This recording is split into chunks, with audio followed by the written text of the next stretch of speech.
जो संविधान का चौथा स्तंभ है, जो संविधान अभिव्यक्ति की आजादी देता है, हमें बोलने की आजादी देता है, हमारे अधिकार, हमारे हक की लड़ाई लड़ने का अधिकार देता है, उसे यह प्रीति तिवारी जी बंद करवाएंगे, ऐसे अधिकारी बंद करवाएंगे।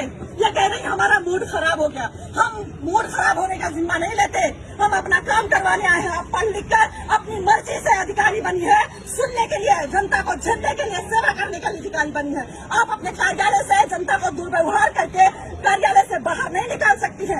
यह अधिकार आपको नहीं है कि आप बोले हमको और आपके साथ खड़े 4 लोग और बोले कि आप भागे यहाँ से, निकलिए कार्यालय से। अरे आपको पता नहीं है कि पत्रकार क्या होता है? आपने मामूली समझ लिया है। अरे आपको शर्म नहीं आती है? पत्रकार खड़ा होकर बोल रहे हैं मैम मुझे न्याय चाहिए, मैं एक पत्रकार हूँ। आपने क्या कर्तव्य निभाया? आप योगी जी को नहीं जानती? सरकार आदेश नहीं सुनती है कि पत्रकार जब किसी भी अधिकारी के पास जाए, कार्यालय जाए, प्रशासन के पास जाए, तो वो इज्जत दे, पत्रकार को मान सम्मान के साथ बिठाए और उसे पूरा ब्यौरा दे जिस बारे में जानकारी चाहिए पत्रकार को। आप सुनती नहीं है? आप मेरी आजादी छीनेंगी, आप मेरे बोलने की आजादी छीनेंगी। मैं ऐसा नहीं होने दूंगी।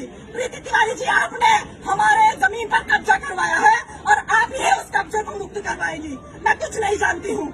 मैं सिविल करने जाऊँ, मुझे बोल रहे मेरे कार्यालय से भागे। कहीं सुना है आपने? कितना भी बड़ा सुपीरियर अधिकारी हो, कितना भी बड़ा अधिकारी हो, उसका नर्म लहजा होता है, उसका बात करने का तरीका अलग होता है।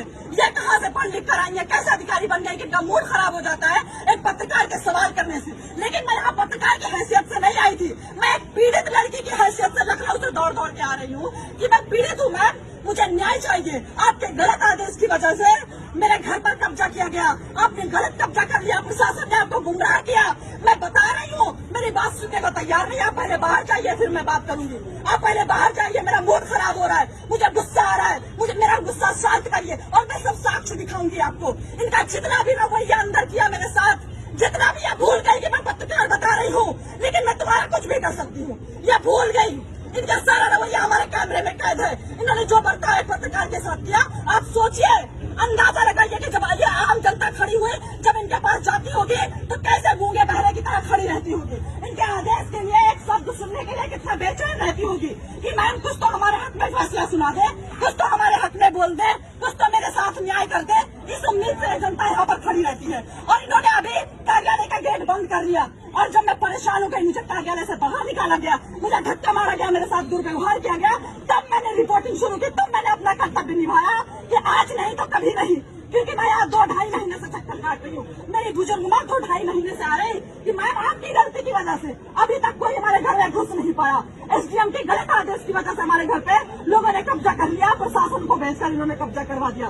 प्रशासन गलत रिपोर्ट लगा रहा है। जांच होनी चाहिए, निष्पक्ष जांच होनी चाहिए। हम बेईमान लोग नहीं है, गरीब आम जनता बेईमान नहीं होती है, अधिकारियों की तरह गलत फैसले नहीं लेती है, किसी का किसी पर कब्जा नहीं करवाती है। ये जो यहाँ पर आम जनता खड़ी है, ये बेईमान नहीं है। अपना खून पसीना बहाकर यहाँ पर लोग खड़े हुए हैं, उम्मीद में कि हमें न्याय मिलेगा। एसडीएम के पास जाएंगे, लोग उम्मीद में रहते कि एसडीएम साहिबा के पास जाएंगे, सुनाएंगे अपनी कहानी। महिला है, महिला के साथ न्याय होना चाहिए। प्रीति तिवारी जी से मैं रोने लगी। मैंने बोला मैम आप भी एक महिला है, आप भी अधिकारी है, मैं भी एक सीनियर पत्रकार हूँ, मैं लखनऊ में पत्रकार